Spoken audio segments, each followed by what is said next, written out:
Bonjour, belle âme, et bienvenue sur mon podcast À la rencontre de l'invisible. Je suis Vanessa Otadi, ton enseignante cosmique, et aujourd'hui on va discuter ensemble de pourquoi tu ne mérites pas tout ce que tu veux. Juste parce que ce n'est jamais une question de mérite, c'est une question de droit. On va regarder ensemble cette question-là sur deux fronts. La question de tu as droit à ce qui est bon, à ce qui te permet d'être épanoui, en sécurité, serein. Mais aussi que ce que tu veux n'est pas forcément ce que tu as besoin.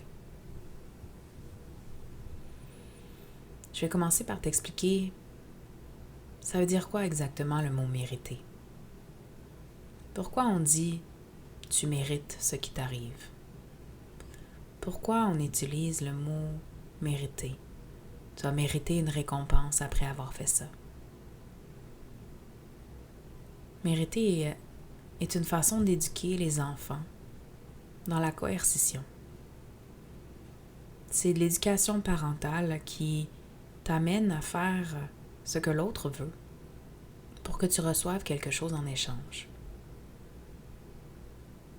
Ça a été évidemment surutilisé au niveau du chantage émotif. Ça a permis à des parents de retirer leur amour. Ça justifiait leur violence éducationnelle quand l'enfant ne faisait pas ce qu'il voulait. Tu ne mérites pas l'attention, l'affection des autres. Tu y as droit. Juste parce que tu existes. Parce que dans les lois universelles, déjà juste les 7 sur la terre, l'amour, la joie, le respect, la vérité, la justice, l'équilibre, le partage, c'est une question de droit d'être bien, d'être épanoui, d'être en sécurité, d'avoir des gens sur qui compter, d'avoir du soutien. C'est jamais une question de mérite. Mériter est donc un mot que je t'invite à bannir de ton vocabulaire. Et évidemment, on va parler du karma quand on parle du mérite. Tu mérites ce qui t'arrive, c'est en fait de dire qu'on utilise la loi du juste retour, le karma. Si tu fais des choix, il y a des conséquences. C'est la cause à effet. Vraiment la loi de la cause à effet universelle qui t'amène à vivre ça. C'est pas parce que tu es un bon garçon, une bonne fille. C'est pas parce que tu as été gentil avec papa et maman. Ça devrait jamais être une question de t'as fait ce qu'il fallait, donc du coup, tu mérites quelque chose de beau. Quand on a vécu avec ça, quand on a été éduqué avec ça, cette question de mérite, vs le droit, cette question où nos parents nous ont retiré leur amour, leur affection, leur attention, qui nous ont ignorés intentionnellement, qui nous ont jamais amenés à être des résolveurs de problèmes, mais plutôt juste à écouter au bâton ou à la carotte, à la punition ou à la récompense. Et ça fait en sorte qu'on ne développe pas notre sens critique. Et ça fait en sorte que, au lieu de penser que tes actions t'ont mené à la conséquence, mais tu penses que toi, en tant que personne, tu as failli à ta tâche d'être. Et donc, on développe une mauvaise estime de soi, une perte de confiance en ses compétences. On attribue nos bons coups à la chance, au fait que l'univers nous aime cette journée-là, alors qu'on attribue toutes les choses négatives qui se passent à notre incapacité d'être, à notre incompétence. Quand je ne méritais pas l'amour de mes parents, c'est parce que j'avais été une mauvaise fille.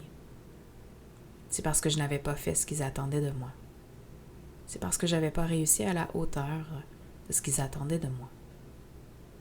Donc je ne méritais pas, je n'avais pas le droit d'être vue, entendue. Et quand tu vis ça, tu ne peux littéralement pas te voir et voir ta valeur d'être lorsque tu deviens adulte. Tu es donc tributaire de ce que les autres disent et pensent de toi. Et tu penses alors que si tu rentres dans des relations personnelles, amoureuses avec des hommes violents, des hommes dysfonctionnels, tu le mérites. Parce que c'est toi qui n'es pas une assez bonne personne pour attirer à toi des bonnes personnes.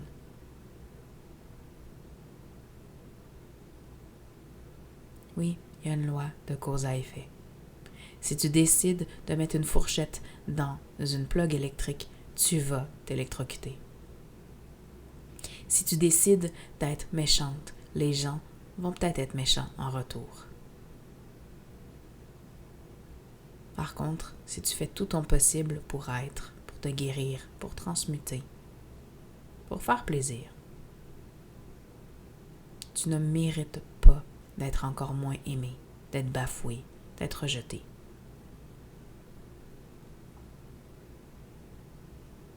Tu as le droit d'avoir tout ce que tu veux, tant que ça réponde à un véritable besoin intérieur et que ça te permette d'évoluer dans ta mission de vie.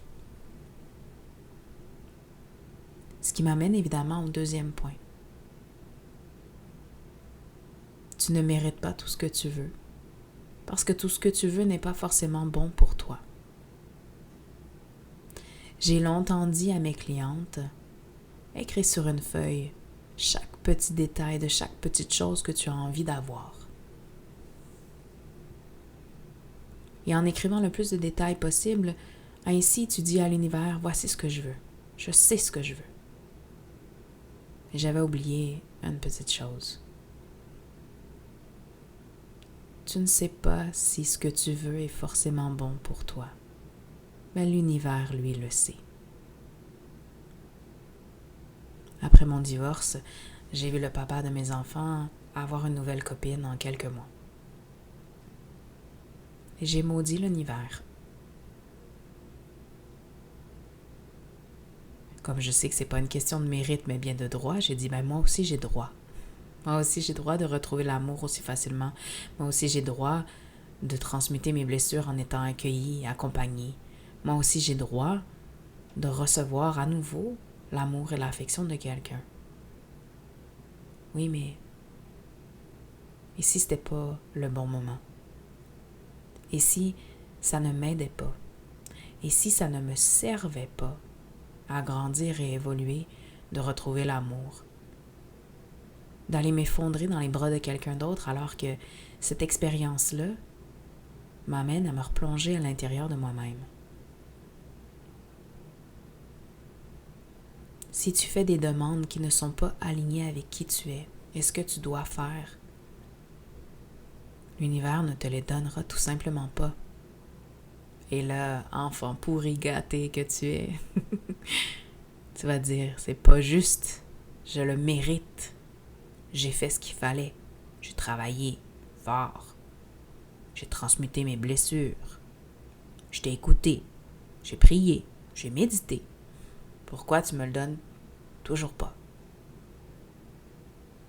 C'est parce que c'est pas le bon moment.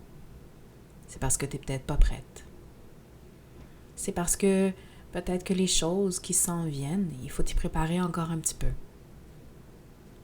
Et de l'autre côté aussi, si on parle juste de relations amoureuses, c'est peut-être parce que de l'autre côté, lui non plus, il n'est pas prêt. C'est pas encore le bon moment. Mais qui es-tu, toi, pour le savoir? J'aime bien dire que notre destinée est toute tracée.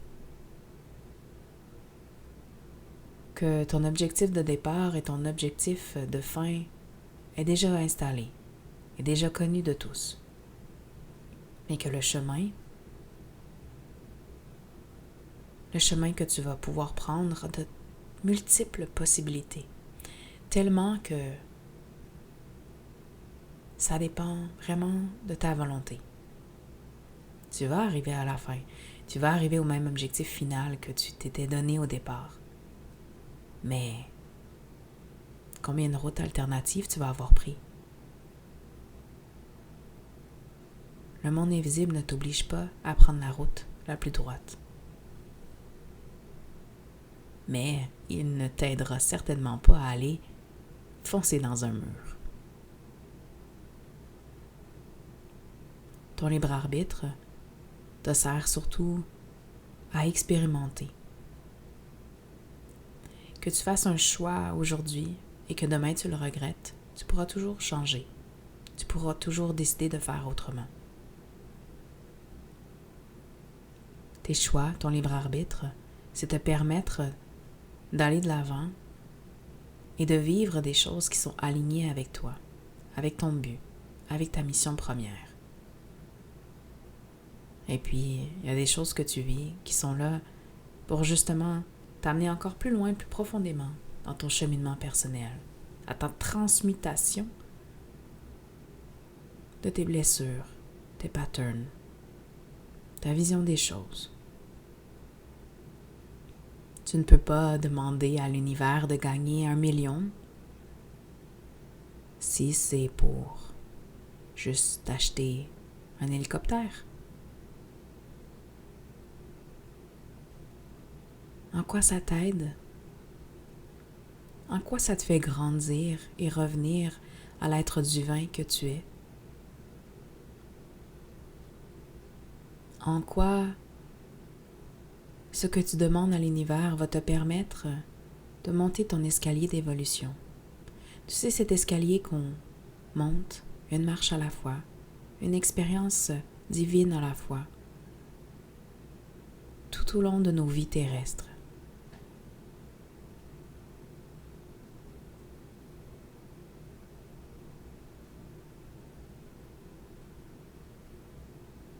N'utilise pas le mot mériter. Ne pense pas que tu ne vaux pas grand-chose. Et quand l'univers ne te donne pas ce que tu veux, assis-toi et regarde-toi. Est-ce que ça résonne vraiment avec ce que tu as besoin? À l'ère des technologies où on a tout à la vitesse de l'éclair, où la réponse est immédiate, l'impatience peut rapidement prendre le dessus sur toi, sur moi y compris. Mais quand on regarde le chemin parcouru, le nombre de temps que tu as passé à vivre certaines épreuves, le nombre de temps que ça t'a pris à revenir de ces épreuves-là, à te transformer, à transmuter, à pallier aux blessures, aux manques. Quand tu regardes le chemin parcouru, est-ce que tu as vraiment l'impression que tu méritais pas tout ça? Est-ce que tu as vraiment l'impression que tout ce que tu as vécu n'a servi à rien du tout? C'est sûr, personne n'a envie de souffrir, personne n'a envie de vivre de la douleur, personne n'a envie de vivre des expériences traumatisantes qui sont supposément aidantes à grandir et à s'épanouir en tant qu'homme. Mais regarde les gens qui ont été placés sur ton chemin. Regarde les choses que tu as lues, que tu as vues, que tu as entendues à ce moment-là. Prends conscience que, comme Yeshua, lorsque tu marches dans le désert et que les pas qui t'accompagnent disparaissent, c'est vraiment par choix que tu les vois disparaître. L'univers n'arrête pas de t'aider parce que tu as fait des mauvais choix, parce que tu as décidé de te fâcher contre quelqu'un à un moment donné. L'univers est toujours avec toi. Mais toi, est-ce que tu es toujours avec l'univers? Est-ce que tu continues de penser que tu as le droit d'avoir du soutien, d'avoir de l'aide? Est-ce que tu continues de faire tes demandes en étant un peu plus ouvert?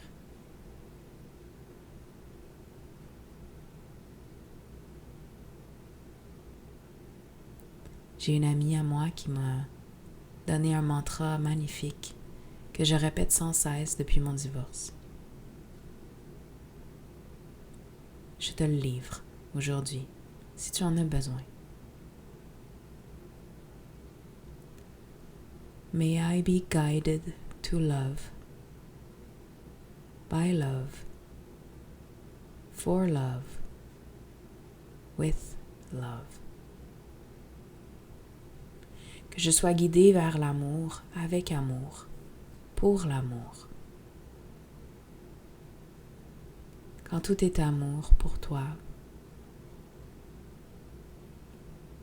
alors on te donnera ce que tu as besoin. Fais les choses par amour pour toi. Fais les choses parce que tu as envie d'aller plus loin pour toi. Demande pas quelque chose pour les autres. Demande pas quelque chose avec égoïsme non plus. Mais reste et sois dans l'amour. L'univers t'entend. Et l'univers répond à chacune de tes demandes, dans un sens comme dans l'autre.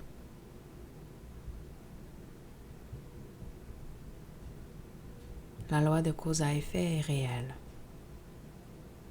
Donc je vais t'inviter à prendre conscience de tout ton vocabulaire, de tes expressions, de tes pensées même et des actions que tu poses.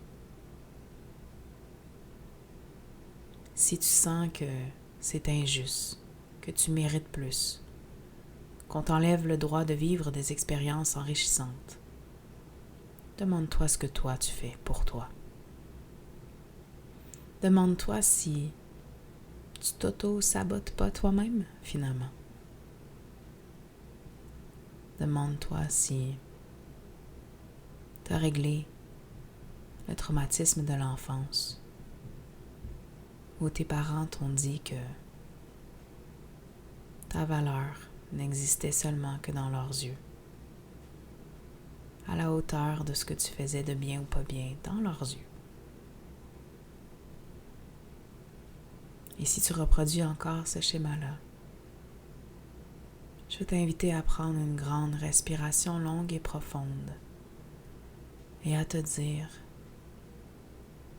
j'accepte et je reconnais que je pense mériter l'amour des autres, que je pense devoir mériter d'exister dans l'œil de l'autre, mais que la réalité, c'est que j'ai le droit d'être là, tout court.